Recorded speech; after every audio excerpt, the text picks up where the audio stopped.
Hello everyone, this is Prajakta. Biology class 12, chapter number 1 Reproduction in Lower and Higher Plants, part number 3. We are going to start.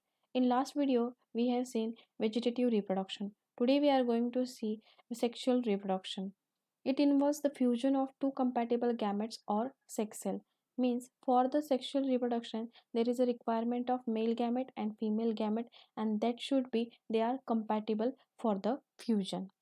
All organisms reach to the maturity in their life before they can reproduce sexually. Means for the organism for to get the reproduce sexually, they have to become mature before in the life. In plants, at the end of a juvenile or vegetative phase mark the beginning of reproductive phase and can be seen easily in the higher plants at the time of flowering.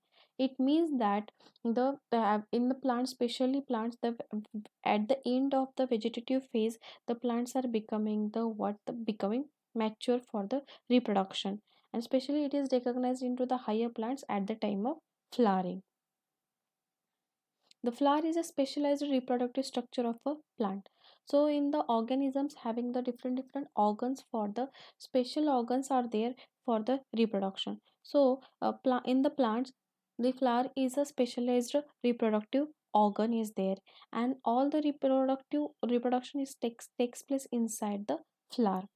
The function of the flower is to produce haploid gametes. So, what is meant by the haploid gamete? Haploid gametes means the single set of chromosome and ensure the fertilization will take place. The fertilization means what? The fusion of male and female gamete and the formation of the zygote. This process is called the fertilization. That should be takes place is the what the function of the flower. In the typical flower consists of actually the different whorls, calyx, corolla, androecium, and the gynoecium. Sexual reproduction involves two major events: meiosis and fusion of gametes, and diploid zygote, and genetically dissimilar offspring.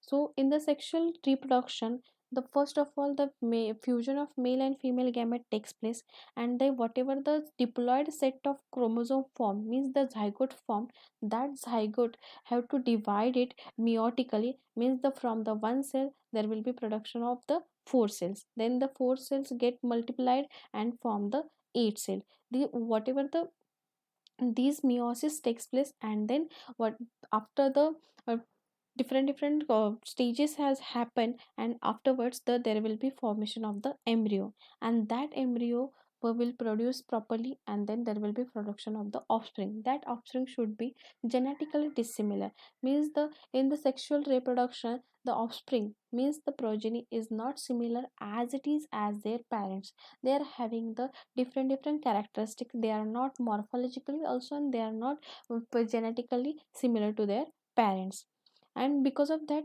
this is called the variation in the progeny, and this variation is important for the survival and also for the evolution in the species over the time. Sexual reproduction in these sequential events are occurred in that the pre-fertilization, fertilization, and post-fertilization. So here we have seen the just introductory part of the sexual reproduction. Now we are going to see the in this video what are the biological terms I have used, their meaning we are going to see, so it will be easy to you to understand the meaning of that biological word and understand the content. So what is mean by gamete? Gamete is the sex cell or the reproductive cell. Then juvenile, immature or childish. Haploid. Haploid means the single set of unpaired chromosome. Diploid is a two complete sets of chromosome. Offspring, a person's child or a children. Evolution, the gradual development. Embryo, unborn offspring. Zygote means the male gamete and female gamete. These male gamete and female gamete, these are the what? These are the haploid cells, and this haploid cell when they has the fusion, that time in the fusion they become a diploid cell. That diploid cell is called as the zygote. So these are the word meanings whichever we have used into this particular video. Hope you like my video. Thank you.